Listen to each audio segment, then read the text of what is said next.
अस्सलाम वालेकुम। अच्छा जी, हमारी discussion porter five forces model पे जारी थी और उसमें हमने तीन फोर्सेस को डिस्कस कर लिया था। For the first one new एंट्रेंट, the second one rivalry and the third one substitute product. अगर हम क्विकली रिकॉल करें तो न्यू एंट्रेंट को हमने दो एंगल से डिस्कस किया था। एक, बेसिकली हमने उसके जो एस्पेक्ट डिस्कस किए थे दैट वाज कि आपकी जो बैरियर्स टू जो एंट्री हैं इन द इंडस्ट्री वो हाई हैं या लो हैं। हाई और लो बैरियर्स टू एंट्री के रेफरेंस से फिर हमने बात की थी कि अगर एंट्रीज टू बैरियर लो हैं and we are existing player in the industry, entries to barrier low and we are existing player of the industry, then new entrant threat is high। ठीक है, एंट्री टू बैरियर लो है और हम existing player हैं तो फिर threat of new एंट्रेंट is high and vice वर्सा। जब एंट्रेंट new entry के बैरियर्स हाई हैं तो इसका मतलब किसी नए एंट्रेंट के लिए इंडस्ट्री में दाखिल होना मुश्किल है, तो risk of new एंट्रेंट is low. ये थी बात हमारे एंगल से कि अगर हम ऑलरेडी एग्जिस्टिंग प्लेयर हैं। लेकिन सिचुएशन हमें प्रोजेक्ट की इसके उलट भी नजर आ सकती है कि हम खुद इंडस्ट्री में एंटर होना प्लान कर रहे हैं, एक नया वेंचर नया बिजनेस शुरू करना प्लान कर रहे हैं, नई इंडस्ट्री में एंटर होना जा रहे हैं और वहाँ पे इंडस्ट्री एंट्री बैरियर लो हैं तो it's a plus for us. अगर इंडस्ट्री बैरियर लो हैं तो हमारे लिए उस बिजनेस में दाखिल होना आसान है और हम कह सकते हैं नो थ्रेट सिचुएशन है। लेकिन अगर एंट्री के बैरियर हाई हैं तो वहाँ पे फिर हम अगर एंटर होना चाह रहे हैं किसी इंडस्ट्री में तो this is a negative point, enter होना इंडस्ट्री में मुश्किल है। ठीक है जी, ये थी कहानी न्यू एंट्रेंट की। इसके बाद हमने राइवलरी को डिस्कस किया था और राइवलरी में हमने जो बात की थी मार्केट सेगमेंट्स की, स्ट्रेटेजिक ग्रुप्स की, कि राइवलरी में हमने कहा था जी हमारे राइवल कुछ हो सकते हैं जो हाई मार्केट शेयर पे काम कर रहे हैं, कुछ लो मार्केट शेयर पे काम कर रहे हैं। कहने को तो ये कंपैटिटर हैं because they are selling the same product in the same industry, same industry में एग्जिस्ट करते हैं, दे ऑल आर कंपैटिटर। लेकिन हमने इसके रेफरेंस से बात की थी कि कंपैटिटर यहाँ पे जो एक स्ट्रेटेजिक ग्रुप में कंपैटिटर एग्जिस्ट करते हैं इनका कंपटीशन आपस में इंटेंस होता है। जैसे यहाँ पे इन दो का कंपटीशन इंटेंस है, इन पांच का आपस में कंपटीशन इंटेंस है। लेकिन एक स्ट्रेटेजिक ग्रुप के प्लेयर का दूसरे स्ट्रेटेजिक ग्रुप के प्लेयर से जो कंपटीशन है वो दैट इज नॉर्मल या लो कंपटीशन रहेगा। तो हमने basically intense competition as a player हमारे लिए नेगेटिव है और normal competition as a player हमारे लिए पॉजिटिव है। इंटेंस कंपटीशन में सर्वाइव करना चैलेंजिंग होता है और नॉर्मल कंपटीशन में लीड लेना, आगे निकलना आसान रहता है, अपनी पोजीशन मेंटेन करना आसान रहता है। ये हमारी कंपटीशन के रेवलरी के रेफरेंस से बात हुई थी। और तीसरी बात हमने सब्स्टिट्यूट प्रोडक्ट के रेफरेंस से की थी और हमने डिफाइन किया था सब्स्टिट्यूट प्रोडक्ट होती है वो प्रोडक्ट जो सिमिलर नीड आपकी फुलफिल कर सके। लेकिन उसमें फ़र्क क्या होगा, प्राइस का डिफरेंस हो सकता है, फीचर्स का फ़र्क हो सकता है। जैसे इसकी मिसाल में हमने गाड़ियों की डिस्कशन की थी, इसकी मिसाल में हमने मोबाइल की डिस्कशन की थी, इसकी डिस्कशन में हम मीन्स ऑफ ट्रांसपोर्ट की बात कर सकते हैं कि शायद हमारी बल्कि मीन्स ऑफ ट्रांसपोर्ट की बात हमारी होगी थी एयरलाइन के रेफरेंस से। तो सब्स्टिट्यूट प्रोडक्ट जो आपकी नीड फुलफिल कर सकते हैं लेकिन जिनकी प्राइस डिफरेंट है और जिनके फीचर्स बेहतर है। और इसमें भी आपको जहन में रखना है कि अगर आपकी प्राइस प्रोडक्ट की प्राइस एक्सपेंसिव है, कस्टमर की रीच से थोड़ी बाहर है या आपकी प्रोडक्ट के फीचर्स लिमिटेड हैं तो be prepared, risk of substitute is high. क्योंकि कोई भी कंपैटिटर या कोई नया प्लेयर एक सब्स्टिट्यूट प्रोडक्ट के साथ with lesser price and higher benefits उसको लेके मार्केट में आ सकता है। रिस्क ऑफ सब्स्टिट्यूट हमेशा रहेगा उस केस में। लेकिन अगर आपकी प्रोडक्ट की प्राइस ऑलरेडी कंपेटिटिव है, लो है और उसके फीचर्स बड़े ज़बरदस्त किस्म के हैं, उसके जो बेनिफिट्स हैं कस्टमर के लिए वो उसकी एक्सपेक्टेशन से एक्सीड करते हैं, तो उस केस में सब्स्टिट्यूट प्रोडक्ट आना मुश्किल है। इन दैट केस हम कहते हैं risk of substitute product is low. Expensive product less feature, risk of substituted product is high and vice versa. जी, कोई सवाल यहां तक जो हमारी बात हुई थी उससे रिलेटेड? अच्छा, हमारे पास दो हमारे जो रह गए हैं फोर्सेस, हम डिस्कस कर रहे हैं कंपेटिटिव एनवायरनमेंट, मतलब इंडस्ट्री में हमारी कंपेटिटिव जो एनवायरनमेंट है उसके एनालिसिस हम कर रहे हैं। उसमें जो हमारे दो फोर्सेस रह गए हैं, एक है जी customer bargaining power,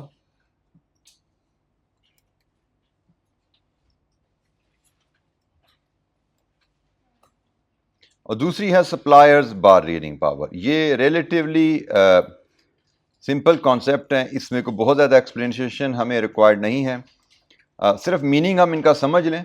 bargaining power से मुराद क्या है? कस्टमर बार्गेनिंग पावर से मुराद है where customer has a power to negotiate prices with you, और सप्लायर्स निगोशिएट, जाहिर बात है कस्टमर निगोशिएट के प्राइस नीचे ही लाएगा ना। और सप्लायर बार्गेनिंग पावर क्या है? Where supplier has a power to increase prices. यहाँ पे कस्टमर की पावर टू रिड्यूस प्राइसेस, यहाँ पे सप्लायर की power to increase prices separately through negotiation. Bargaining power की बात हो रही है, कितना आसान है कस्टमर के लिए आपको प्राइसेस के लिए मजबूर करना, कम करने के लिए, और कितना आसान है सप्लायर के लिए आपको मजबूर करना प्राइसेस बढ़ाने के लिए। मैं एक एक पॉइंट आपके साथ एक दो पॉइंट डिस्कस कर लेता हूं, फिर बाकी हम इसको जिस तरह नोट से रीड करते आ रहे हैं वैसे ही पढ़ते हैं।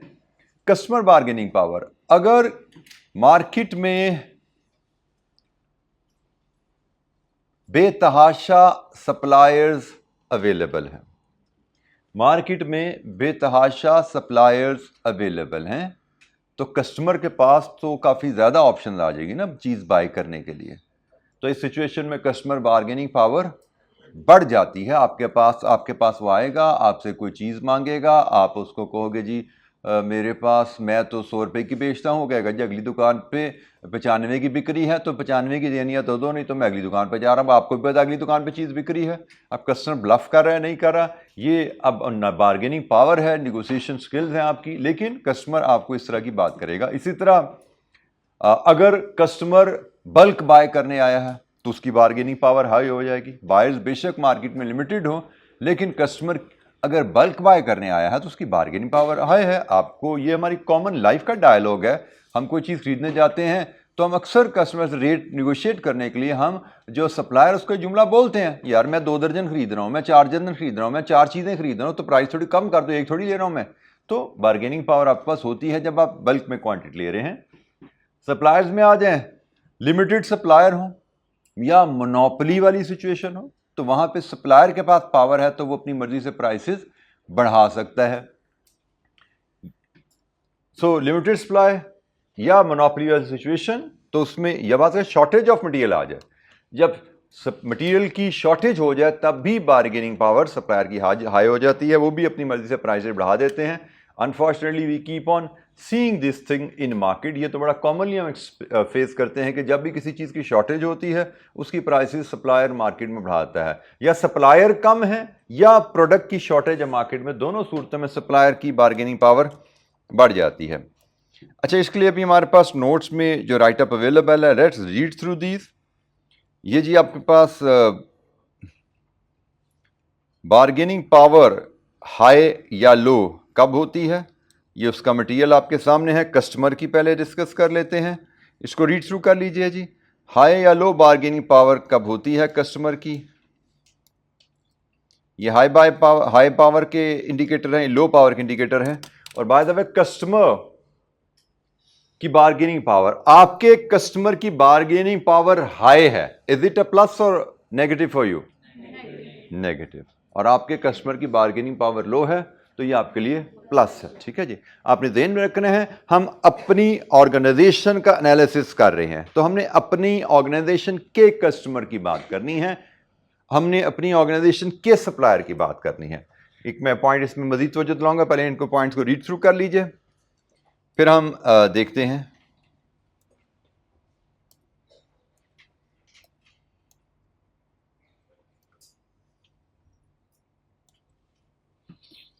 Many substitute product, customer buying power high होने की, recession in the industry, low demand होना, industry has many players but few buyers buyers in bulk large quantity. यहाँ पे ख्याल रखिए बल्क में इंडस्ट्रियल प्रोडक्ट्स बाय करना, अच्छा, यहाँ पे ज़रा डिफरेंस मुझे बताएगा, इंडस्ट्रियल प्रोडक्ट और कंज्यूमर प्रोडक्ट में फ़र्क क्या है? कंज्यूमर प्रोडक्ट होता है जो कस्टमर अपनी कंजम्पशन के लिए बाय करता है, और इंडस्ट्रियल प्रोडक्ट होता है जो कस्टमर अपने बिजनेस में यूज़ के लिए बाय करता है। जैसे as an ordinary customer I buy milk, क्योंकि मैं घर में अपने से चाय बनाने के लिए दूध चाहिए, मुझे किसी खाने में डालने के लिए दूध चाहिए, मैं as a end consumer milk buy कर रहा हूँ। लेकिन एक बिस्किट की फैक्ट्री भी मिल्क बाय करती है, मेरे लिए मिल्क इज कंज्यूमर प्रोडक्ट, लेकिन एक बिस्किट फैक्ट्री के लिए मिल्क इज इंडस्ट्रियल प्रोडक्ट। वो रॉ मटेरियल है, उसने बिस्किट में बेचने, या इवन मिल्क पैक जो हैं आपके नेस्ले वाले, ये भी तो दूध खरीदते हैं ना, वो किस खरीद रहे हैं? ट्रेडिंग के लिए, वो बाय कर रहे हैं, आगे बेच रहे हैं, they are not the end consumer. So यहाँ पे फ़र्क एक ज़हन में रख लीजिए, जो इंडस्ट्रियल कंज्यूमर होता है, जो इंडस्ट्रियल प्रोडक्ट्स बाय करता है, वो ऑलवेज बल्क में बाय करेगा, उसकी बार्गेनिंग पावर हमेशा हाई होगी। लेकिन जो एंड कंज्यूमर होता है वो हमेशा लो क्वांटिटीज़ में बाय करता है, उसकी बार्गेनिंग पावर हमेशा लो होती है। याद रखिएगा, ये इंडस्ट्रियल प्रोडक्ट्स और कंज्यूमर प्रोडक्ट के रेफरेंस से बार्गेनिंग पावर का मीनिंग याद रखिएगा। जी जनाब, एनी क्वेश्चन, किसी पॉइंट पे कोई दिक्कत? अच्छा, हम ये पॉइंट पढ़ ज़रूर रहे हैं, हमें ये लिखने के आने की प्रोबेबिलिटी बड़ी नेग्लिजिबल है कि जी बताइए क्या फैक्टर्स हैं जिनकी वजह से आपकी बार्गेनिंग पावर कस्टमर की हाई है, या किन फैक्टर की वजह से कस्टमर बार्गेनिंग पावर लो होती है, या सप्लायर की बात भी करेंगे।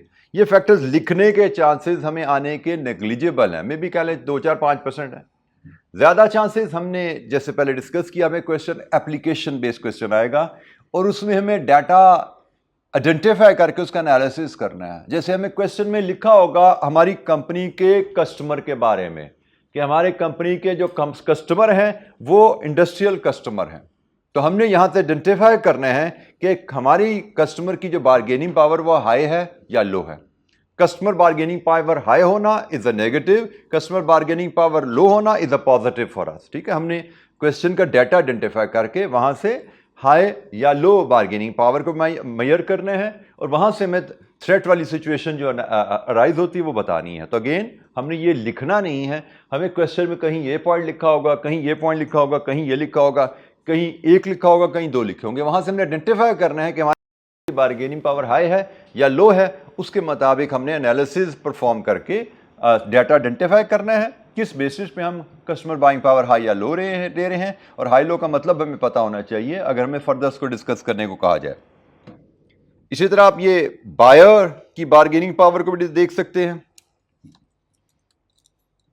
कब बार्गेनिंग पावर हाई होगी सप्लायर की, कब बार्गेनिंग पावर लो होगी सप्लायर की। ये सप्लायर की बार्गेनिंग पावर की बात हो रही है, हमारे सप्लायर की बात हो रही है कि हमारे सप्लायर की बार्गेनिंग पावर कब हाई या लो होगी।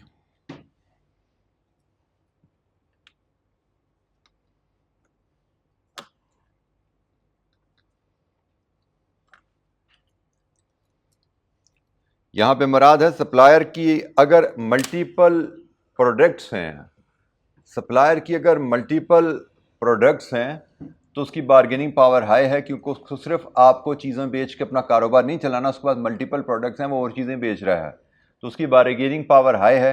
वो आपसे हायर प्राइस भी डिमांड कर सकता है, उसको फियर नहीं है कि हाई प्राइस होने से कस्टमर अगर चला जाएगा तो उसको डर नहीं है, उसको पता है मेरी और भी बड़ी प्रोडक्ट बेचती हैं, तो अगर ये 2-4-5% की कस्टमर यहाँ से चला भी जाए कोई हर्ज नहीं है, मैंने हायर प्राइस पे ही चीज़ बेचनी है। तो यहाँ पे customer bargaining, supplier bargaining power high है, और सप्लायर बार्गेनिंग पावर हाई है मतलब सप्लायर अपनी मर्जी से प्राइस बढ़ा सकता है, तो ये हमारे लिए प्लस है नेगेटिव है? This is a negative. And low bargaining power आपके लिए इट्स अ प्लस पॉइंट, कि सप्लायर आसानी से प्राइस बढ़ा नहीं सकेगा, आपकी रॉ मटेरियल की प्राइसेस स्टेबल रहेंगी।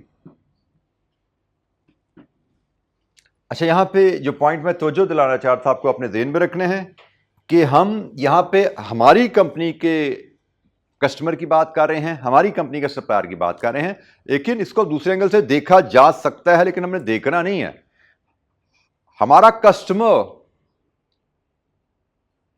जो चीजें हमसे बाय करता है, हम उसके सप्लायर भी तो हैं, तो हमने गलती से कहीं हमें क्वेश्चन में हो सकता है लिखा हो कि जी हमारा कस्टमर हमसे चीजें बाय कर रहा है और हम अपनी इंडस्ट्री में मोनोपोलिस्टिक सिचुएशन एंजॉय करते हैं, हम मोनोपोली एंजॉय करते हैं। अब आपने वहां ये नहीं लिख देना बीइंग मोनोपोलिस्ट हमारी bargaining power as a supplier high है। ये जुमला फैक्ट तो ठीक है, एज अ फैक्ट ठीक है कि भाई हम अपने कस्टमर के सप्लायर हैं और मोनोपोली की पोजीशन में होने की वजह से हमारी बार्गेनिंग पावर हाई है, but we are not required to do this analysis. हमने एक्सटर्नल फोर्सेस के रेफरेंस से अपनी कंपनी पे बात करनी है कि हमारे कस्टमर, हमारे सप्लायर, उनकी बार्गेनिंग पावर क्या है। हमने अपनी बार्गेनिंग पावर की बात नहीं करनी, ठीक है जी। बाय द वे, जब हम कस्टमर बार्गेनिंग पावर हाई कह रहे हैं, कस्टमर बार्गेनिंग पावर हाई कर रहे हैं, तो इट इज ऑटोमेटिकली अंडरस्टूड कि एज अ सप्लायर हमारी बार्गेनिंग पावर लो है, ठीक है। इट इज ऑटोमेटिकली अंडरस्टूड, लेकिन हम ये बात लिखेंगे नहीं कि हमारी as a supplier bargaining power low है। हम हमेशा हमारे कस्टमर और हमारे सप्लायर के रेफरेंस से ये पॉइंट्स को डिस्कस करते हैं जी। Any question?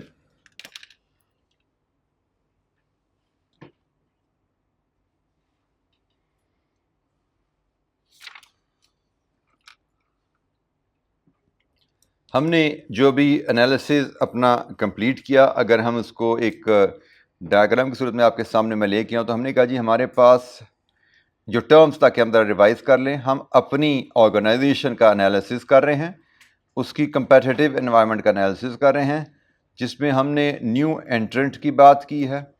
इसमें हमने थ्रेट ऑफ न्यू एंट्रेंट एग्जिस्ट करती है या थ्रेट ऑफ न्यू एंट्रेंट एग्जिस्ट नहीं करती, इस रेफरेंस से डिस्कस किया। फिर हमने राइवलरी की बात की।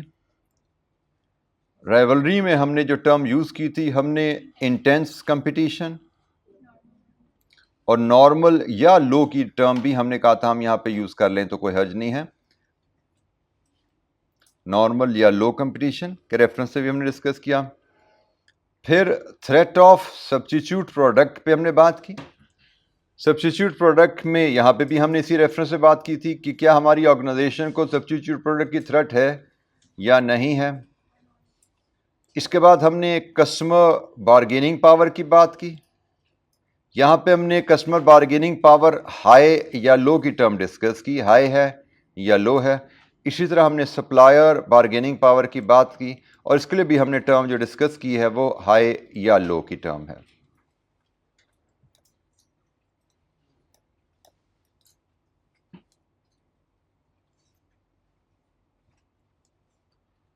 तो ये हैं हमारी 5 फोर्सेस, पोर्टर 5 फोर्सेस। अच्छा, एक चीज़ यहाँ पे और आपने नोट करनी है एग्जाम के पॉइंट ऑफ व्यू से, जैसे पेस्टल में तो हम PESTEL इस तरह उसको फॉलो कर रहे थे, political, economics, social and so on. वहाँ पे एक सीक्वेंस नाम में गिवन है। पोर्टर 5 फोर्सेस में कोई सीक्वेंस गिवन नहीं है। आप जिस मर्जी को पहले डिस्कस कर लो, जिस मर्जी को बाद में डिस्कस कर लो, कोई मैटर नहीं करता, ठीक है। वहाँ पे भी शायद बहुत ज़्यादा फर्क ना पड़े, लेकिन एक रिकमेंडेड सीक्वेंस है कि पेस्टल को PESTEL इसी सीक्वेंस में डिस्कस कर लें। लेकिन यहाँ पे कोई सीक्वेंस नहीं है, आप पहले सब्स्टिट्यूटेड प्रोडक्ट को लेना चाहते हो, पहले इसको लेना चाहते हो, इसको लेना चाहते हो। In whatever sequence you can discuss these 5 forces in your exam.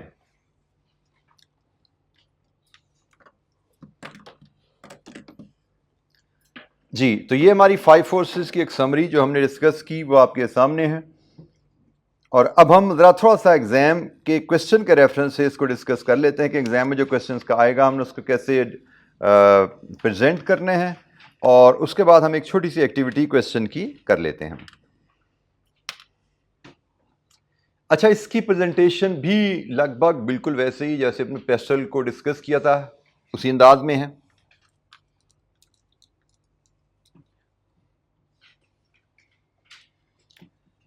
हम सबसे पहले एक क्वेश्चन की प्रेजेंटेशन की बात कर रहे हैं, और क्वेश्चन की प्रेजेंटेशन हम अप्लाइड क्वेश्चन की बात कर रहे हैं, ठीक है जी। मैंने अब कहा सिंपल क्वेश्चन में तो कोई इशू, तो प्रोबेबिलिटी लो है कि जी न्यू एंट्रेंट्स के लो एंट्री बैरियर का क्या इंडिकेटर्स हैं, या हाई बैरियर के क्या इंडिकेटर्स हैं, या लो बार्गेनिंग पावर ऑफ कस्टमर के क्या इंडिकेटर हैं, या high bargaining power of customer के क्या इंडिकेटर हैं। इसके आने की प्रोबेबिलिटी बहुत लो है। आए तो ये स्ट्रेट वे जो चीज़ें आपने पढ़ी हुई हैं उनको आपने मेमोराइज किए में छाप देना है, लेकिन ज़्यादा चांसेस हमें होते हैं अप्लाइड क्वेश्चन के। तो उसके रेफरेंस से पहला पैरा हमारा वही इंट्रोडक्शन का होगा। पहला पैरा इंट्रोडक्शन का हो गया इसकी, लेकिन अगर मैं फिर बता दूं इसकी हमने हेडिंग देनी नहीं है, ये मैं सिर्फ आपको बता रहा हूं। पहला पैरा ओपनिंग पैरा हमारा इंट्रोडक्शन का होगा, और इंट्रोडक्शन में पैरा में हम क्या लिखना चाहेंगे यहां पे जी? This model analyses external competitive environment of an organisation and it considers following 5 forces. कौन कौन सी? New entrant, substitute product, rivalry, customer bargaining power, supplier bargaining power. ठीक है जी, ये आपका इंट्रोडक्टरी पैराग्राफ आ गया कि इसमें किसी भी कंपेटिटिव एनवायरनमेंट को इन 5 एस्पेक्ट से एनालाइज किया जाता है, और उसके बाद हमने वन बाय वन उन तमाम फैक्टर्स को लिखना शुरू करने हैं। हमने डाटा सेगमेंटेशन करनी है, मतलब हमने बताना है किस फैक्ट की बेसिस पे हम, फॉर एग्जांपल हमने न्यू एंट्रेंट का डाटा लेना है, हमने राइवलरी का डाटा लेना है, हमने सब्स्टिट्यूट प्रोडक्ट का डाटा लेना है, हमने कस्टमर बार्गेनिंग पावर का डाटा लेना है, हमने सप्लायर बार्गेनिंग पावर का डाटा लेना है। ये हम हेडिंग्स दें या ना दें ये ज़रूरी नहीं है, लेकिन अगर दे देंगे तो हमारे लिए कंप्लीटनेस इंश्योर हो जाएगी।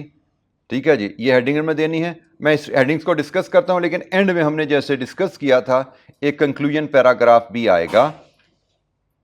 कंक्लूजन की आप हेडिंग दे सकते हैं, ज़रूरी नहीं है, मैंडेटरी नहीं है कि आप इसकी हेडिंग दें, लेकिन ये हेडिंग आप दे सकते हैं। ठीक है जी, दे दें तो हर्ज भी कोई नहीं है। अदरवाइज बॉटम पे 2-3 लाइनों का पैराग्राफ लिखना भी काफ़ी है।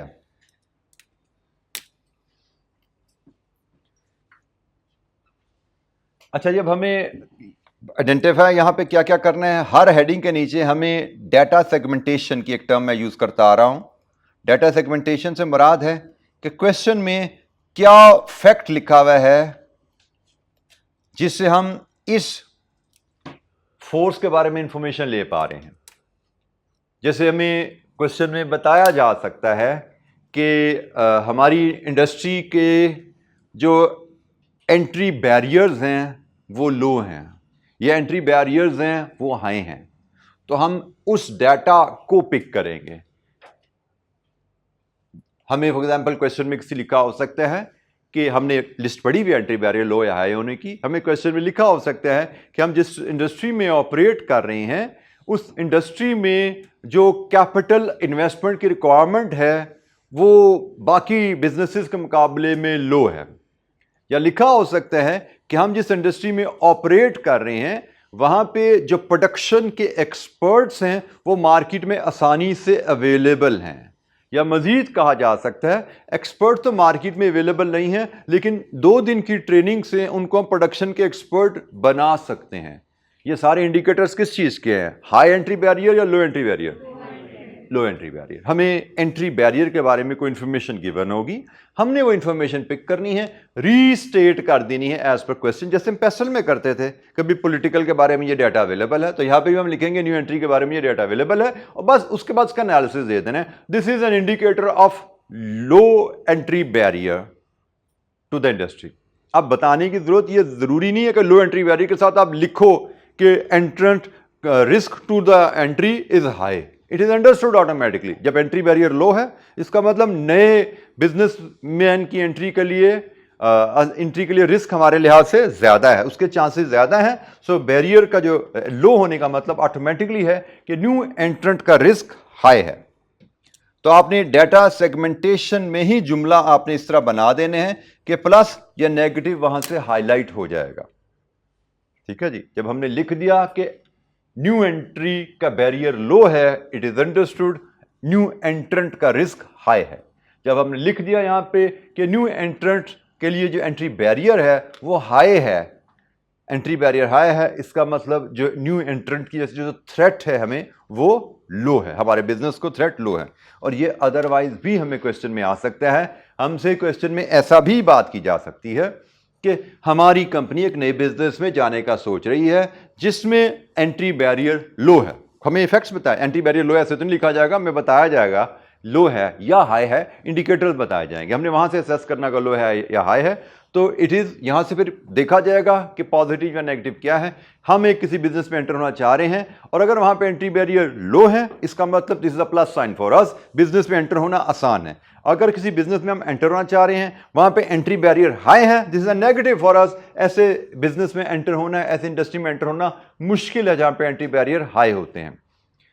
हमने बेसिकली इसी अंदाज में हर एस्पेक्ट को plus minus plus minus plus minus plus minus करना है, कहीं पे प्लस होगा कहीं पे माइनस होगा, और एंड में हमने कंक्लूजन देना है कि भाई इन सब को देखते हुए, फॉर एग्जांपल इन सब को देखते हुए हमारा डिसीजन क्या है, पोर्टर 5 फोर्सेस का इम्पैक्ट हमारी इन्वायरमेंट पे, हमारी बिजनेस पे ओवरऑल पॉजिटिव है या नेगेटिव है। और उसके लिए बड़ी आसान रहेगा कि हम दो या काउंट कर लेंगे कितने प्लस हैं कितने नेगेटिव हैं। अच्छा, ये भी एक ध्यान में रखिएगा, एक ही जगह प्लस और माइनस दोनों आ सकते हैं, एक ही हेडिंग में प्लस और माइनस दोनों आ सकते हैं। फॉर एग्जाम्पल, जैसे भी हमने पहला केस ही डिस्कस करना है, उसमें हमें बताया गया कि हम एक नए बिजनेस में एंटर होना चाह रहे हैं और उस बिजनेस में एंट्री बैरियर लो है। एंट्री बैरियर लो है, इसका मतलब हमारे लिए उस बिजनेस में एंटर होना आसान है। सिर्फ एक फैक्टर को कंसिडर करें ना, तो लगता है कि उस बिजनेस में एंटर होना आसान है, इट्स अ प्लस।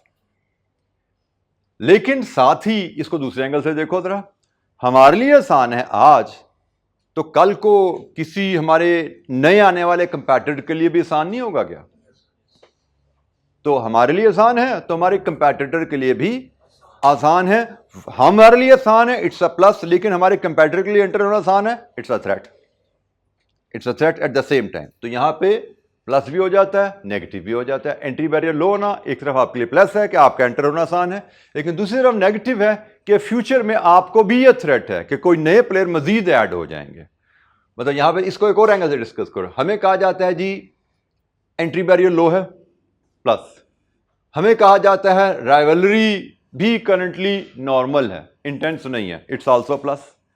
हम जिस इंडस्ट्री में जा रहे हैं उसमें आपस में जो प्लेयर्स हैं उनका कंपटीशन भी आखिर में अभी फिलहाल को ज़्यादा टफ नहीं है, नॉर्मल कंपटीशन है, इट्स अ प्लस। लेकिन हम साथ ही अगर ये बात लें कि भाई हमारे लिए आसान है तो कल को हमारे कंपैटिटर के लिए भी आना आसान है, और अगर हम एंटर हो रहे हैं तो कल को न्यू एंट्रेंट के साथ राइवलरी भी इंटेंस होने के चांसेस रहेंगे, क्योंकि राइवलरी इंटेंस हो जाएगी जैसे जैसे प्लेयर्स बढ़ते जाएंगे और एंट्रेंट बैरियर टू एंट्री लो होंगे, तो इसका मतलब इंडस्ट्री में प्लेयर्स मजीद ऐड हो सकते हैं। जब प्लेयर्स मजीद ऐड होंगे तो भी कंपटीशन भी बढ़ने के चांसेस रहते हैं। ठीक है जी, तो ये जनाब हमारा एग्जाम डाटा हम किस तरह पिक करेंगे। अच्छा, सेगमेंटेशन में बड़ी आसानी से रहती है हमें। न्यू एंट्रेंट, अगेन बिजनेस में एंट्री के हमें बैरियर बताए गए होंगे, वहां से हम पिक करेंगे। राइवलरी, हमें इंडस्ट्री में एग्जिस्टिंग प्लेयर्स का डाटा दिया जाए तो ये कंपटीशन का डाटा है। सब्स्टिट्यूट प्रोडक्ट, हमें सिमिलर प्रोडक्ट का डाटा दिया। बेटा यहां पे ख्याल रखना है, सिमिलर प्रोडक्ट का डाटा होना जरूरी है। फॉर एग्जांपल, आप ट्रांसपोर्ट बिजनेस में एंटर होने का प्लान कर रहे हो और ट्रांसपोर्ट बिजनेस आप प्लान कर रहे हो से रिक्शा स्टैंड बनाने लगे हो और उसमें आपसे रिक्शा में इन्वेस्टमेंट करने लगे हो। ये मीन्स ऑफ ट्रांसपोर्ट है ना रिक्शा हमारा, और आपको उसी क्वेश्चन में आपको एयरलाइन का डाटा दे दिया जाए, तो can airline be a substitute product for a rickshaw? No, क्योंकि हैं दोनों means of transport but they are not substitute of each other. Rickshaw is used for travel small distances and airline is used for travel long distances. एक शहर से दूसरे शहर जाने के लिए, एक मुल्क से दूसरे मुल्क जाने के लिए इस्तेमाल होता है, जबकि रिक्शा इवन आपने शहर के एक कोने से दूसरे कोने में भी जाना हो तो शायद रिक्शा सूटेबल नहीं है, आप वैन या बस में जाना प्रेफर करते हो क्योंकि कंफर्टेबल नहीं होता रिक्शा सिर्फ 2, 4, 5, 7 किलोमीटर की रेंज का सफर है, उसके लिए आप प्रेफर करते हो। सो सब्स्टिट्यूट प्रोडक्ट के लिए आपको जरूरी है उसको एनालाइज करो। हाँ, ये हो सकता है कि हम ट्रेन बिजनेस में इन्वेस्ट करने जा रहे हैं, ठीक है जी, और वहां पे साथ एरोप्लेन सर्विस का डाटा आ जाए तो yes, to some extent they can be considered as substitute product, क्योंकि ट्रेन आपकी इंटरसिटी चलती है, एक शहर से दूसरे शहर जाती है, पेशावर से कराची तक चलती है, तो पेशावर से कराची तक एयरलाइन भी चलती है, तो वो कंपैरेटिव प्रोडक्ट समझी जा सकती हैं, सब्स्टिट्यूट प्रोडक्ट समझी जा सकती हैं कि जी आप कह सकते हो कि जी एयरलाइन सर्विस बड़ी महंगी है, तो अगर हम अच्छी ट्रेन सर्विस दे दें तो काफ़ी कस्टमर स्विच हो सकते हैं एयरलाइन से ट्रेन सर्विस के ऊपर, जहाँ पे सर्विस लोगों को फीचर दिए जाएं लो प्राइस पे और टाइम की गारंटी दी जाए कि एक फिक्स टाइम पे हम आपको अपनी डेस्टिनेशन पहुंचाएंगे, तो काफ़ी कस्टमर स्विच हो सकते हैं एयरलाइन से आपकी ट्रेन की तरफ। ठीक है जी, तो आपको सब्स्टिट्यूट प्रोडक्ट में ख्याल रखना होगा कि आप वो प्रोडक्ट वाकई ही सब्स्टिट्यूट हों, सिमिलर ऑब्जेक्टिव, सिमिलर मकसद आप कस्टमर का पूरा कर रही हैं तो सब्स्टिट्यूट हैं। इसी तरह में कस्टमर का डाटा गिवन है तो उसमें हमें कस्टमर बाइंग पावर मिलेगा। कहीं पे सप्लायर का नाम आ गया तो वहां पे हमें सप्लायर की बार्गेनिंग पावर का डाटा मिलेगा। अच्छा जी, कस्टमर बाइंग पावर के लिहाज से पॉइंट एक मेरे जहन में आ रहा था, चलें पहले हम सप्लायर की बाइंग पावर के रेफरेंस से एक पॉइंट जहन में डिस्कस कर लें। सप्लायर की जब हम बात करते हैं, सप्लायर में दो एस्पेक्ट हो सकते हैं। हम किस किस्म की बिजनेस में इन्वॉल्व हैं, क्या हम मैन्युफैक्चरिंग या ट्रेडिंग में हैं या सर्विस इंडस्ट्री में हैं। और सर्विस इंडस्ट्री में आप एजुकेशन सेक्टर की मिसाल ले सकते हो, जैसे ये कॉलेज है आपका। सर्विस इंडस्ट्री में आप सीए फर्म की मिसाल ले सकते हो। मैन्युफैक्चरिंग में तो कोक है, पेप्सी है, नेस्ले है, कोई भी मिसाल ले लो। ठीक है जी, तो सप्लायर बार्गेनिंग पावर के लिहाज से असल चीज़ है सप्लायर को आइडेंटिफाई करना, कैच आ जाता है यहाँ पे। मैन्युफैक्चरिंग इंडस्ट्री में सप्लायर में कोई दिक्कत आपको नॉर्मली होती नहीं है, आप जिससे रॉ मटेरियल खरीद रहे हो वो आपका सप्लायर है। ठीक है जी, लेकिन सर्विसेज में सप्लायर कौन है, राइस का सप्लायर कौन है? क्या राइस का सप्लायर वो है जो राइस को मार्कर देता है, वो क्रिटिकल सप्लायर है राइस के लिए? सीए फर्म का सप्लायर कौन है? सप्लायर से मुराद, अगर हम जरा थोड़ा सा मीनिंग समझो, सप्लायर मैन्युफैक्चरिंग ऑर्गेनाइजेशन में भी होते हैं, ट्रेडिंग ऑर्गेनाइजेशन में भी होता है। चले हम जरा ट्रेडिंग ऑर्गेनाइजेशन और सर्विस ऑर्गेनाइजेशन कंपेयर करते हैं। मैन्युफैक्चरिंग को फॉर द टाइम बिंग हम बीच में, फॉर द टाइम बिंग मैं बीच में से निकालता हूं। ट्रेडिंग ऑर्गेनाइजेशन की मिसाल ले लें, कोई एक ग्रॉसरी स्टोर ले लें अपने मोहल्ले का, लेट्स अज्यूम, या स्टेशनरी स्टोर ले लें जो ये मार्कर भी बेचता है। तो स्टेशनरी स्टोर जो ये मार्कर भी बेचता है उसका सप्लायर कौन है? मार्कर उसको प्रोवाइड करने वाला। स्टेशनरी स्टोर मार्कर बेच रहा है और स्टेशनरी स्टोर का सप्लायर कौन है? जो मार्कर उसको सप्लाई करता है वो उसका सप्लायर है। कॉलेज की बात करें, what a college is selling, college क्या बेचता है? एजुकेशन, टीचिंग सर्विसेज, ऐसा ही है। टीचिंग सर्विसेज का सप्लायर कौन है? टीचर। तो सर्विस इंडस्ट्री में जो, इसी तरह सीए फर्म में चले जाओ, सीए फर्म में हम क्या सर्विस बेच रहे हैं? से ऑडिट। अब ऑडिट सर्विसेज प्रोवाइड कौन करता है? चार्टर्ड अकाउंटेंट जो हमने हायर किए हुए हैं, एम्प्लॉइज हमारे जो हमने हायर किए हुए हैं। इसी तरह आप हॉस्पिटल में चले जाओ, हॉस्पिटल क्या सर्विसेज बेचता है? Medical services. Medical services provide कौन करता है हॉस्पिटल को बेचने के लिए? डॉक्टर्स। तो यहां पे जो की वर्ड है जो आपको सीखना है कि सर्विस इंडस्ट्री में जो सप्लायर होता है वो उनका कोर एचआर होता है, वो उनका कोर ह्यूमन रिसोर्स होता है।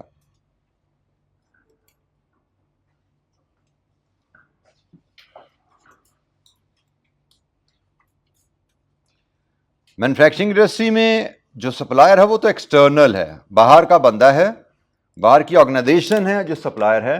लेकिन सर्विस इंडस्ट्री में core human resource of the organisation वो आपका सप्लायर होता है, क्योंकि हमें पहले सप्लायर मिलेगा तो ही हम उसका प्लस या माइनस देख पाएंगे ना भाई, कि भाई हमारा सप्लायर बार्गेनिंग पावर हाई है या लो है।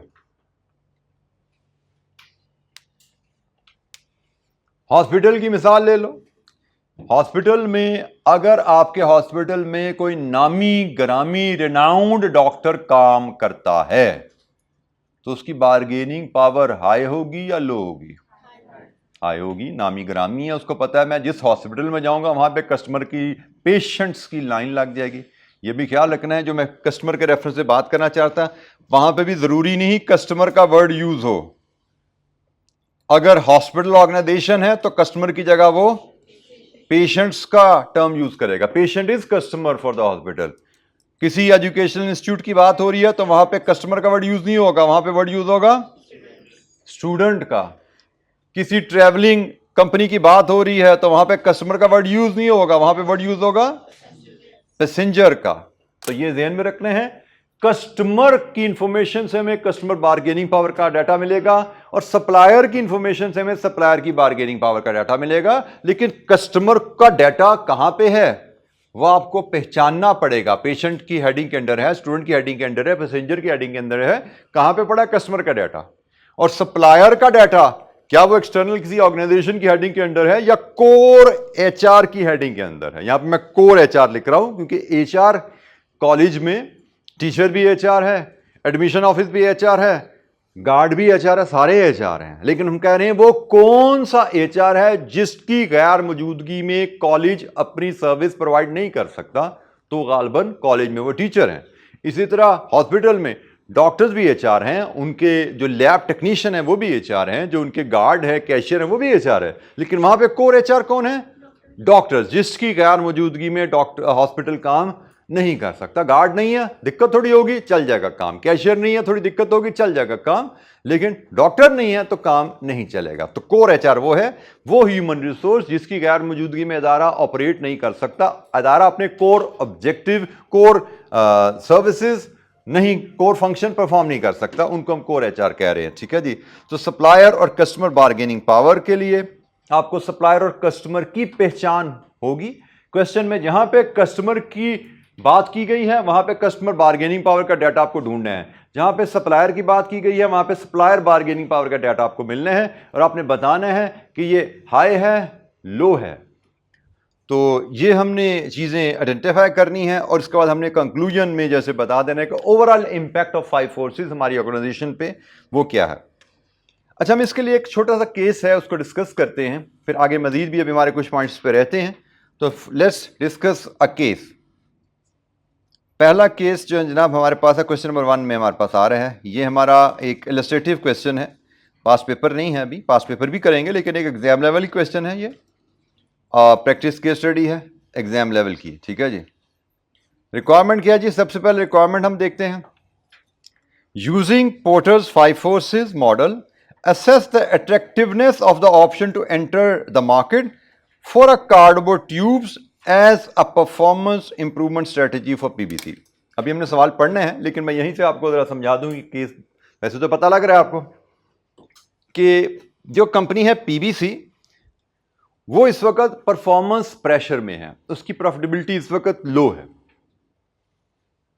उसका ROI रिटर्न ऑन इन्वेस्टमेंट लो है।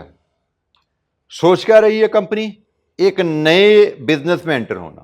पता लग गया कि हम न्यू एंट्रेंट होने जा रहे हैं, एक नए बिजनेस में एंटर होना जा रही है। वो बिजनेस क्या है? Cardboard tube. मैं एलैबोरेट कर देता हूं ये बिजनेस क्या है, क्योंकि आपको बेटा चीज़ों को सवाल को समझने के लिए जितना ज़्यादा डाटा मीनिंग वाइज आपको पता होगा उतना बेहतर आंसर आप कर सकते हैं। सो कार्डबोर्ड ट्यूब बिजनेस क्या मैं बताता हूं अभी आपको। लेकिन क्या जी, पोर्टर 5 फोर्सेस की मदद से बताइए कि ये जो फैसला है कितना अट्रैक्टिव है। एंड में कंक्लूजन देना है आपने। 5 फोर्सेस को 1 बाय 1 डिस्कस करके एंड में कंक्लूजन देना है कि ये फैसला अट्रैक्टिव है या नहीं। हर फोर्स में प्लस माइनस का हिसाब लगाना है, फिर ओवरऑल प्लस ज्यादा है या माइनस ज्यादा है उसकी बेस पे बताओगे कि ओवरऑल ये डिसीजन अट्रैक्टिव है या नहीं है। ठीक है जी। तो हम कार्डबोर्ड ट्यूब्स की बात कर लें, वो क्या होती है। कार्ड बोर्ड बॉक्सेस से आप लोग फेमिलियर हो, जानते नहीं हो इस नाम से, लेकिन जो गत्ते के कार्टन्स होते हैं पैकिंग के लिए इस्तेमाल करते हैं वो कार्डबोर्ड बॉक्सेस होते हैं। टेक्निकल नेम उनका कार्डबोर्ड बॉक्सेस है। हम उनको नॉर्मली कार्टन के तौर पे, कार्टन के नाम से इनको कॉल करते हैं।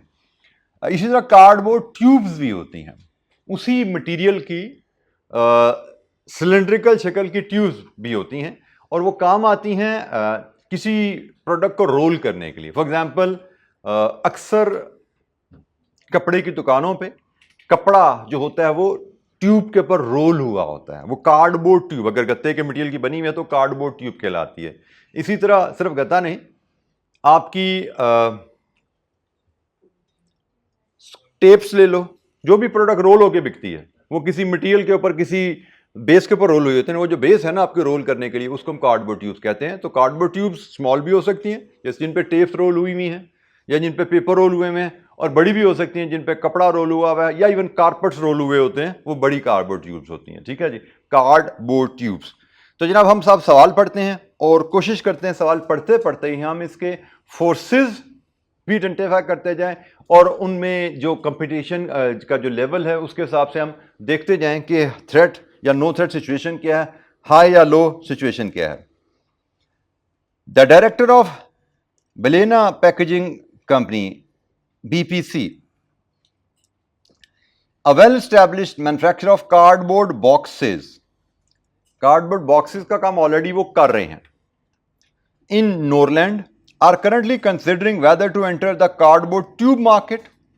ठीक है, तो बॉक्सेस वो कार्डबोर्ड के बना रहे हैं, सेम रॉ मटेरियल को यूज करके कार्डबोर्ड ट्यूब बनती है। वो सोच रहे हैं क्या हम कार्डबोर्ड ट्यूब बनाना शुरू करें। अब ये इन्वेस्टमेंट अप्रेजल का क्वेश्चन नहीं है, इन्वेस्टमेंट अप्रेजल भी ऐसे ही शुरू होता है ना क्वेश्चन, कि नए प्रोजेक्ट में एंटर होना चाह रहे हैं, उसकी फिजिबिलिटी बनाओ। तो एक वो एनालिसिस था फाइनेंशियल एनालिसिस, कि आपने नया बिजनेस शुरू करना है, उसका फाइनेंशियल एनालिसिस कैसे परफॉर्म करना है। ये है नया बिजनेस शुरू करना है तो उसका नॉन फाइनेंशियल एनालिसिस कैसे परफॉर्म करना है, जिसको मैनेजरियल एनालिसिस यहां पे कहा जा रहा है। यूजिंग पोर्टर 5 फोर्सेस मॉडल एक नए बिजनेस का मैनेजरियल एनालिसिस या नॉन फाइनेंशियल एनालिसिस कैसे किया जाता है, ये उसका एस्पेक्ट आ रहा है। Cardboard tubes are purchase in huge quantities by customer. अब देखिए यहां पे उसने कस्टमर का वर्ड यूज कर लिया, कस्टमर का वर्ड यूज हो गया, तो इसका मतलब ये कस्टमर बार्गेनिंग पावर का डाटा है, और साथ उसने बता दिया ह्यूज क्वांटिटीज। अच्छा, अब यहां पे बेटा तवज्जो से देखिएगा, बात सुनिएगा। जरूरी नहीं कि एग्जामिनर आपको ये बताता, ठीक है जी, अगर ये आपको ना भी बताता, इसके बगैर ही मैं आपसे पूछूं, कार्डबोर्ड ट्यूब्स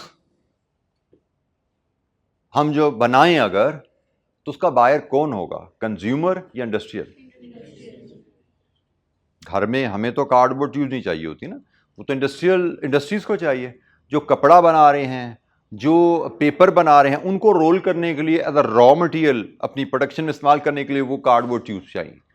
ये अगर डाटा ना भी दिया होता तो मुझे पता है जिस प्रोडक्ट को बनाने की मैं बात कर रहा हूं वो इंडस्ट्रियल प्रोडक्ट है, और मुझे पता है जो इंडस्ट्रियल प्रोडक्ट है उसका बायर हमेशा बल्क में बाय करता है, तो इसका मतलब उसकी बार्गेनिंग पावर हमेशा हाई होती है। ठीक है, तो हम जिस बिजनेस में एंटर होना प्लान कर रहे हैं, उस इंडस्ट्री, उस बिजनेस में कस्टमर की बार्गेनिंग पावर हाई है। ये कस्टमर बार्गेनिंग पावर का डाटा हमें यहां पे मिल गया कि कस्टमर बार्गेनिंग पावर हम यहां पे मार्क करते जाते हैं जी। हमने कस्टमर बार्गेनिंग पावर का डाटा देखा और कस्टमर बार्गेनिंग पावर हमें पता लगा कि ये हाई है। हम ये डाटा सेगमेंटेशन करते जा रही हैं, पता लगा कस्टमर बार्गेनिंग पावर हाई है, हमने इसको यहां पे मार्क कर लिया। कस्टमर कौन है? whose products are wound around tubes of various sizes ranging from large tubes on which carpets are wound to small tubes around which films and paper products are wound। ये उसने customer की हमें information दे दी कि customer हमारा कौन है। वो ऐसे भी हैं जिन पे जो कारपेट सेलर हैं और पेपर सेलर भी हैं। Directors have gathered the following information. क्या इंफॉर्मेशन है जनाब? The cardboard tubes are manufactured on machines which vary in size and speed. The lowest cost machine is priced at 30,000 and requires only one operative for its operation. A one-day training course is required in order that an unskilled person can operate such machine in an efficient and effective manner। ये data क्या हुआ? New एंट्रेंट का data है जी, और हमें इसमें बताया जा रहा है कि एंट्री के बैरियर्स आर लो। ठीक है जी, यहां पे न्यू एंट्रेंट का डाटा है और यहां पे लो बैरियर की हमें इंटीमेशन दी जा रही है, और लो बैरियर के लिए उसने हम जो इंफॉर्मेशन दी है उसमें एक तो वन ऑपरेटिव है, एक ही बंदा चाहिए हमें, दूसरा वन डे ट्रेनिंग है, ट्रेनिंग भी एक दिन की चाहिए जिसमें हम अनस्किल्ड बंदे को ट्रेन कर लेते हैं, और तीसरा प्राइस है $30,000 जो कि किसी नए बिजनेस शुरू करने के लिहाज से can be considered as a low investment, ठीक है जी, क्योंकि उसने यहाँ पे लोएस्ट कॉस्ट का जिक्र कर दिया और यहाँ पे उसने वेरियस साइज एंड स्पीड का जिक्र कर दिया। इसका मतलब इन्वेस्टमेंट भी हमारे पास फ्लेक्सिबिलिटी है, हम चाहें तो हल्की मतलब कम पैसों में भी मशीन खरीद सकते हैं। साइज और स्पीड के लिहाज से कॉस्ट वेरी करेगी। उसने कहा सबसे सस्ती मशीन में 30,000 में मिल जाती है। तो यहां से ओवरऑल जो हमें इंडिकेटर हैं लो एंट्री बैरियर की बात है। सो लो बैरियर्स आ गए यहां से, और लो बैरियर के बारे में हम ऑलरेडी बात कर चुके हैं। ये हमारे लिए तो प्लस है, लेकिन फ्यूचर में ये माइनस भी बन सकता है। आगे चलते हैं जी। The cardboard tubes are made from specially formulated paper which at times during the recent years has been in supplier का जिक्र आ गया, ठीक है जी। ये सप्लायर बार्गेनिंग पावर की बात है और यहां पे supplier bargaining power is high. अच्छा, बाय द वे ये कस्टमर बार्गेनिंग पावर हाई होना हमारे लिए नेगेटिव है, सप्लायर बार्गेनिंग पावर हाई होना हमारे लिए नेगेटिव है। तो ये जनाब हमारे लिए ये पॉइंट हमारे अभी ये बिल्कुल हमारी ऑर्गेनाइजेशन पे इम्पैक्ट डाल रहे हैं, वो ये आ रहे हैं। और आगे चलिए। At present 4 major manufacturer of cardboard tubes have an aggregate market share of 80%। ये कौन सा डाटा आ रहा है भाई? राइवलरी का। ये राइवलरी का डाटा आने जा रहा है, कंपेटिटर्स की बात हो रही है, existing player in the industry की बात हो रही है। तो ये राइवलरी का डाटा है। उसने ये at present 4 major play manufacturer of cardboard tubes have an aggregate market share of 80%। The current market leader has 26% share. मतलब 80 में से 26 निकाल दें, बाकी कितना बचा? 56।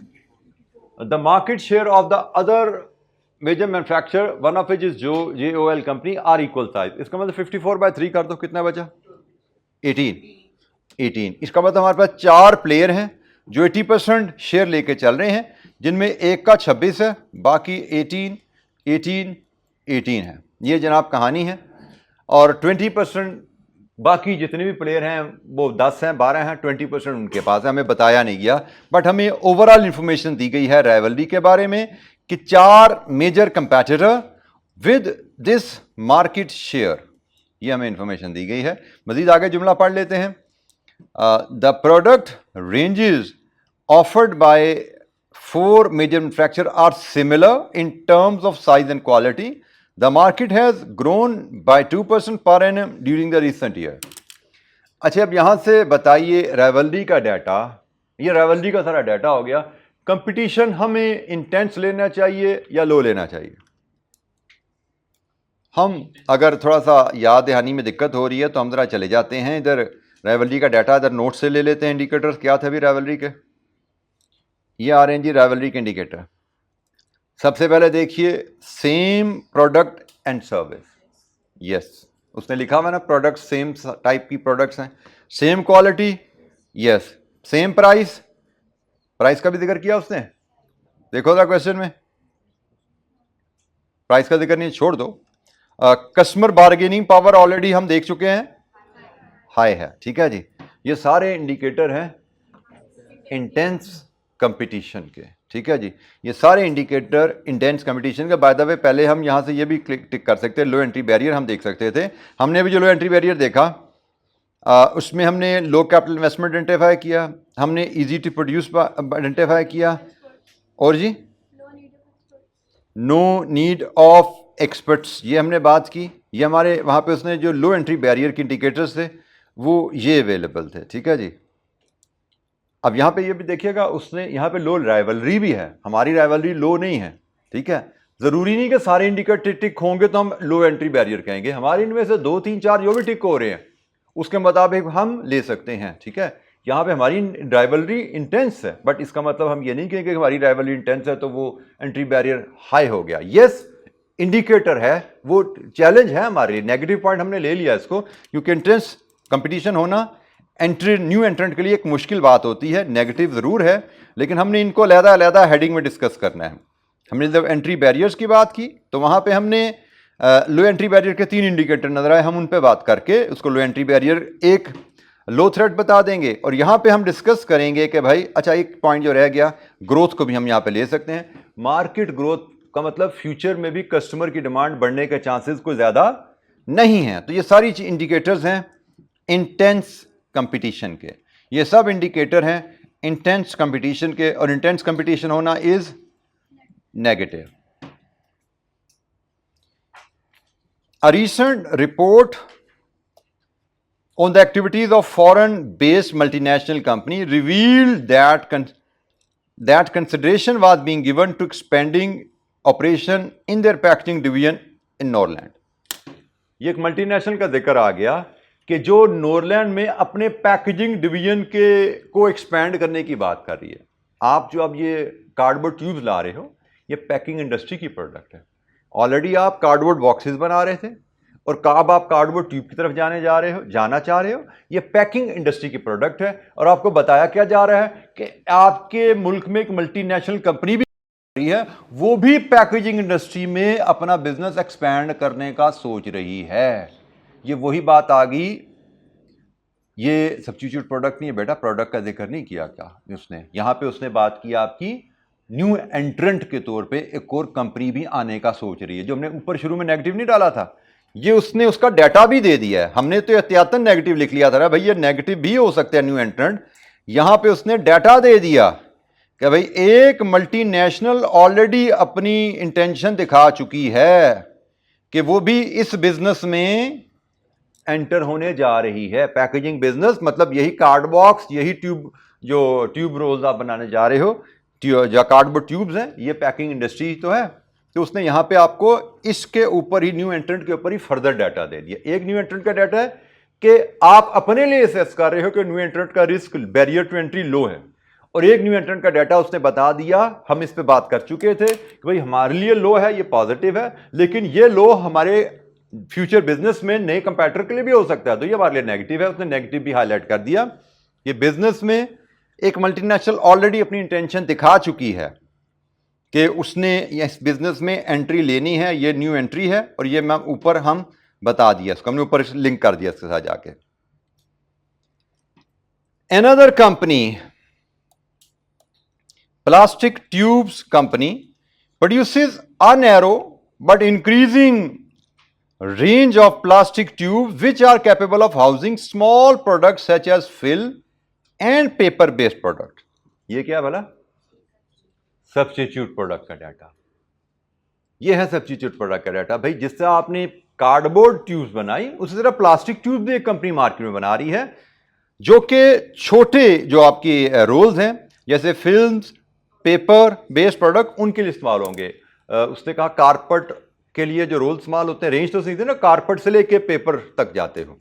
उसने कहा जी कारपेट के लिए ये ट्यूब्स इस्तेमाल नहीं होती, लेकिन पेपर के लिए और फिल्म्स के लिए ये प्लास्टिक ट्यूब भी इस्तेमाल हो सकती हैं। इसका मतलब आपकी प्रोडक्ट के कुछ ना कुछ यूजेस को ये सब्स्टिट्यूट करेगा। ये सब्स्टिट्यूट प्रोडक्ट का डाटा है। At present these tubes are on average 30% more expensive than the equivalent size cardboard tubes sold in the market. Substitute product हैं, लेकिन क्या इसकी प्राइस सिमिलर है? तो शुड वी फील थ्रेटन्ड इस प्रोडक्ट की वजह से? दो रीजन है जिसकी वजह से हमें अभी थ्रेटन फील नहीं करना। एक, ये हमारी कंप्लीट प्रोडक्ट रेंज को कवर नहीं कर रहा है। हम तो भाई कारपेट से लेकर पेपर तक के रोल बनाते हैं, ये सिर्फ पेपर और फिल्म के रोल को कवर कर रहा है। बड़े रोल्स की तरफ ये नहीं जाते, प्लास्टिक वाले ट्यूब्स वो नहीं बनाते। दूसरी बात, इनकी प्राइसेस हमारी प्रोडक्ट क्लब में 30% ज्यादा है। ठीक है जी। और यहां पे आपने एक और चीज ध्यान में रखनी है बेटा, कि जो इंडस्ट्रियल बायर होता है वो बहुत ज्यादा प्राइस सेंसिटिव होता है, क्योंकि इंडस्ट्रियल बायर ने अपनी उस रॉ मटेरियल को प्रोडक्ट में इस्तेमाल करना है और फिर अपनी प्रोडक्ट कॉस्ट और प्राइसिंग करके बेचना है। उसकी कोशिश होगी कि वो अपना मटेरियल सस्ते से सस्ता खरीदे। और उसमें भी अगर हम बात करें पैकिंग की, अब packing does not affect the quality of the product. Quality of the product की बात करें, वहां पे बात हो सकती है, भाई प्रोडक्ट क्वालिटी पे कोई कॉम्प्रोमाइज नहीं करना चाहेगा, उसके लिए कोई हाई क्वालिटी मटेरियल थोड़ा महंगा मिले तो भी ले लेगा। लेकिन हम जिस मटेरियल की बात करें, क्या वो प्रोडक्ट क्वालिटी पे असर डालता है? वो तो पैकिंग है। एक रोल है जिसके ऊपर पेपर, कपड़े ने या पेपर ने या फिल्म ने रोल होना है, तो प्रोडक्ट तो कपड़ा है या पेपर है या फिल्म है, वो जो नीचे ट्यूब है that is not the product. तो इन एनी वे हम जो बात मैं यहाँ पे तवज्जो दिलाना चाह रहा था कि थोड़ा सा जहन आपने जहन खोल के रखना था कारोबारी बंदा, कि जो इंडस्ट्रियल बायर है उसकी कोशिश होती है कि वो सस्ते से सस्ता मटेरियल खरीदे, और specially when it comes to packing तो वो बहुत ही ज़्यादा कंसर्न होंगे लो कॉस्ट मटेरियल की तरफ जाने में।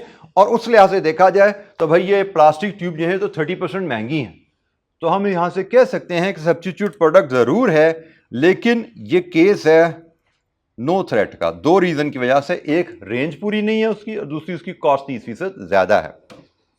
अब हमने तमाम फैक्टर्स यहां पे एनालाइज कर लिए, नो थ्रेट मतलब प्लस है। अब यहां पे हम प्लस और negative factor side by side अगर लिखें, पोर्टर 5 फोर्सेस के प्लस फैक्टर क्या निकाले हमने, नेगेटिव क्या निकाले, तो जनाब हमारे पास प्लस में एक न्यू एंट्रेंट का फैक्टर है, एक हमने प्लस में न्यू एंट्रेंट का फैक्टर लिया, और प्लस में क्या सब्स्टिट्यूट प्रोडक्ट हमने प्लस में लिया। नेगेटिव में जाए तो न्यू एंट्रेंट हमने नेगेटिव में भी लिया है,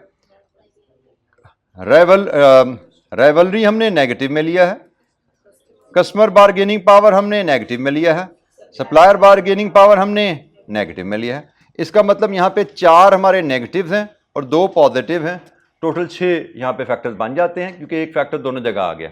तो अब क्या डिसीजन है हमारा, उसने कहा था अट्रैक्टिवनेस पे कमेंट कीजिए कि इस बिजनेस में एंटर होना कितना अट्रैक्टिव दिखता है।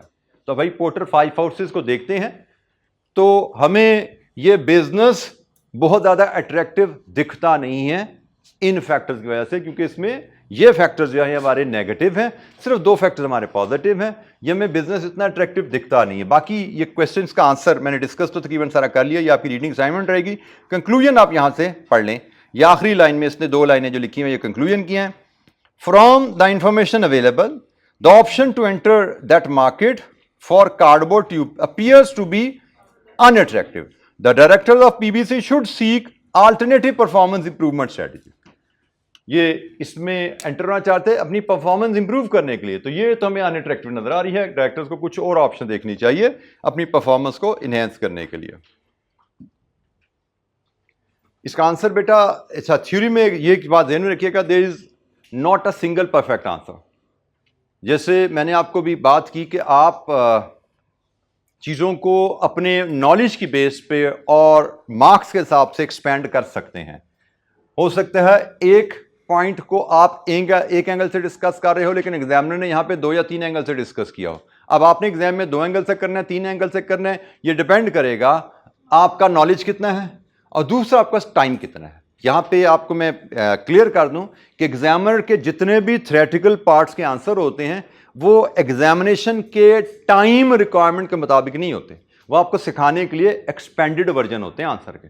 आपने ये नहीं सोचना कि मुझे भी एग्जाम में ये सारे पॉइंट ही लिखने हैं, ये सारे पॉइंट्स आपके लिखने जरूरी नहीं, आपको उतने लिखने जरूरी है जितने मार्क्स आपको दिए हैं। मार्क्स अगर 5 हैं तो 5 मार्क्स के हिसाब से आपने वही जो हम कहते हैं 8-9 मिनट में अपना सवाल खत्म करना है, तो 8 मिनट में जितना लिख सकते हो वही लिखोगे ना आप। यहाँ पे उसने आंसर अगर 15 मिनट में लिखने वाला दे दिया है तो इसका मतलब ये नहीं कि आपने इतनी क्वांटिटी इतना कंटेंट्स लिखना है एग्जाम में। तो हर थ्योरी के एग्जामिनेशन आंसर को आप इस नज़र से देखा करो कि ये आपको सिखाने के लिए दिया गया है, गाइडेंस के लिए दिया गया है, एग्जाम में एज इट इज़ लिखने के लिए ये नहीं है, वो टाइम प्रेशर में नहीं लिखा जाता। ठीक है, तो ये आंसर पढ़िएगा, होम असाइनमेंट है आपकी। इंशाल्लाह कल मिलेंगे, डिस्कशन को आगे लेके चलेंगे। थैंक यू, अस्सलाम वालेकुम।